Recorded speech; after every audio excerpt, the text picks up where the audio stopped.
Good day, class. Mr. Yang here, and we are going to learn about stoichiometry today.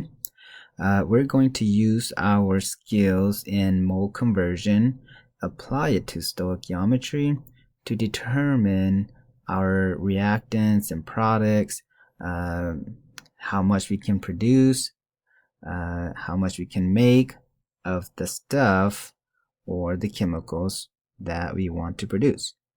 Before that, I want you guys to go explore an online interactive. And for that, you will go into your classroom. So click into your classroom. Wait for it to load. Alright, so you're going to go to your classroom, and in the upcoming assignment, it should say Stoichiometry Interactive Online. You're going to click on that.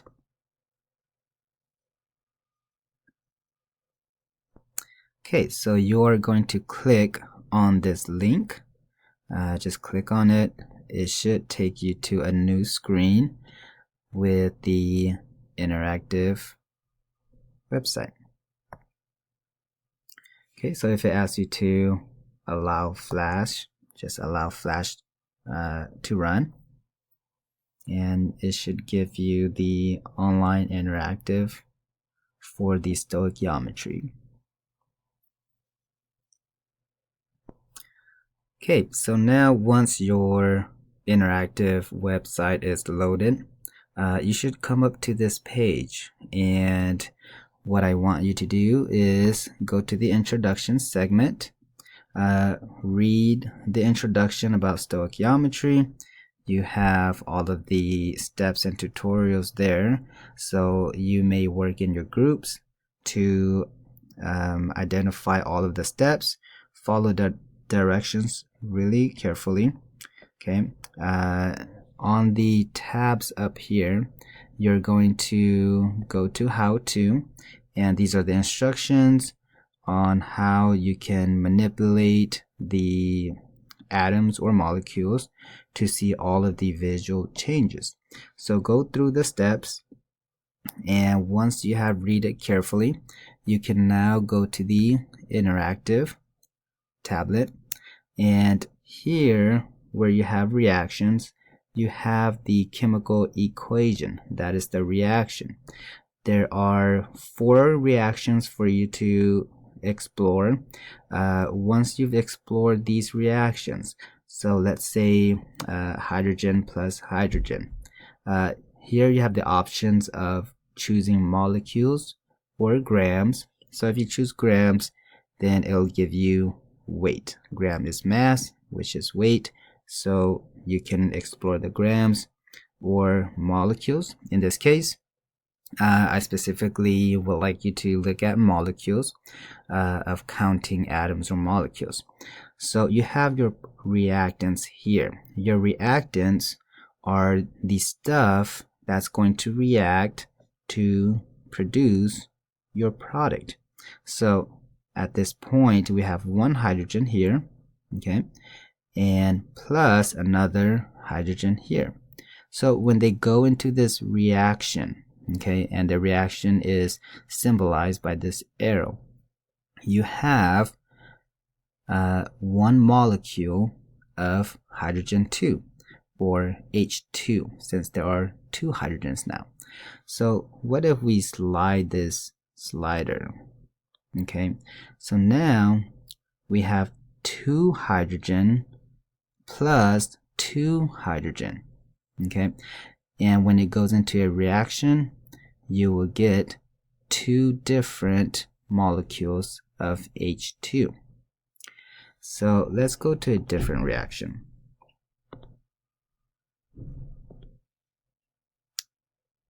Okay, so it's coming out pretty slowly. Let me go to 2. Alright, so for the NO2 plus NO2, you're going to get 1 N2O. So you have NO2 plus NO2, and when it reacts, you get this following compound. Okay, so what I want you to do is, in this exercise, you have a few problems that you need to work out. So use this interactive and choose the specific reaction. The problems tells you what the atoms and molecules are. So use those to answer the questions. Make sure you show your work in your notebook or on a scratch piece of paper to be turned in. You have solutions here to check your work. So I'm looking at your work to see if you can come up with these solutions. All these are just practice. Okay, so I'm going to go over a few of the mole conversions. Okay, so here's some mole conversion tutorials in case you forgot how to do them. So first we need to identify what are our ratios. Remember that our ratios we have is gram per mole. Okay, that's one ratio. The other ratio is when we have moles per molecules or atoms, in which that is the Avogadro's number, and that number is 6.02 times 10 to the 23rd. Okay, the other ratio that we discussed is the molarity. Okay, so the molarity is represented by the big M, and that equals to moles per liter. So in that it is in a solution. Okay, so number one, how many grams are in 1.5 moles of N2F3? Recall that the first step you want to do is set up your track or your boxes, and this is to keep all of your units organized. What you want to do first is to start off with the number given to you, and that number is 1.5 moles, and so you'll write that on the very first box. All right, so you have the moles and it's asking you how many grams. Okay, so now we need to convert from moles to gram, and over here what unit has grams and mole in there? Obviously this one. So you're going to set the unit so that the moles will cancel, leaving you with grams on top. So that means if we start off with moles on top here, then the 1 mole will go down here. So now you know that the mole is on the bottom, and therefore the gram must go on top. And all this is referring to the molecule N2F3. So that means we need to find the molar mass of N2F3. You'll look up in your periodic table, add all of the elements together, and when you add them up, you should get 85 grams of N2F3. Notice your units. They cancel out, leaving you with the grams on top, and that's what you want. So now all you need to do is multiply them across. So when you multiply, you will multiply all the top row and the bottom row, and then divide these two numbers.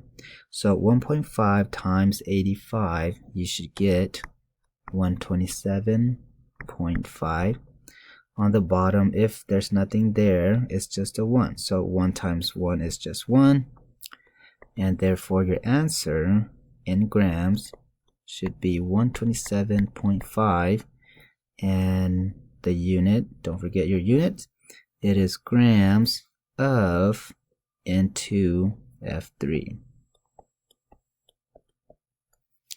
And that is your final answer.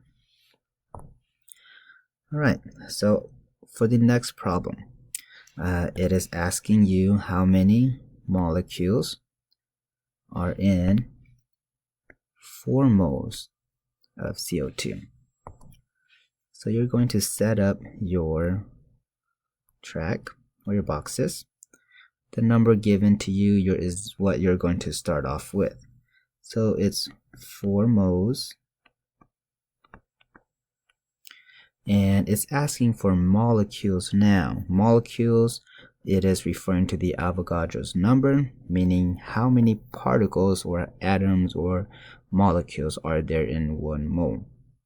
And if you go to your ratio, you're going to use the moles per Avogadro's number. That is the amount of molecules.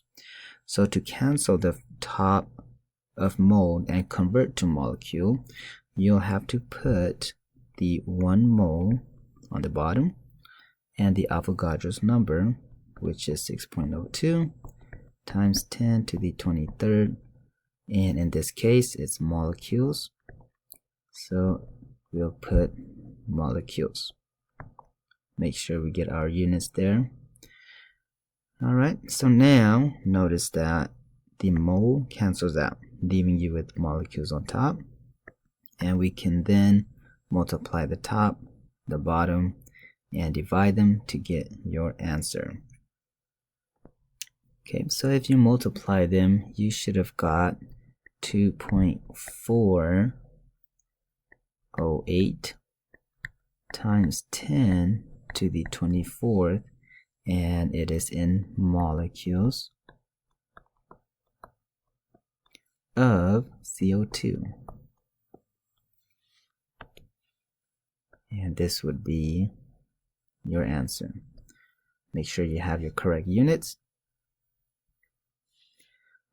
Alright, lastly, it is number 3. It's asking for molarity in 30 grams of NaOH. It is dissolved in 2.5 liters of water. So same thing, we're going to set up our track. Give yourself some room. We're going to write down the number that is given to us. So we're starting off with 30 grams NaOH, and it is dissolved in 2.5 liter, meaning per liter. So anytime when it's dissolved or per, we'll put that number down here. Okay, so 30 grams per 2.5 liter. And we want to find molarity. So molarity is moles per liter, but this is in grams. So we need to convert that from grams to mole using this unit first. Okay, so since gram is on top, we know that the gram has to be on the bottom. And therefore, the 1 mole must be on top. So now we just need to find the mass or the molecular mass of NaOH. Using your periodic table, you should have gotten about 40 grams of NaOH. And notice the units canceling out. Okay, so the grams cancels out with the gram. And now what you have on top is the mole. What you have on the bottom is the liter. That is exactly what we want, moles per liter, because molarity is moles per liter. So once we have our correct units on top and bottom, we just need to simply multiply everything on top and divide.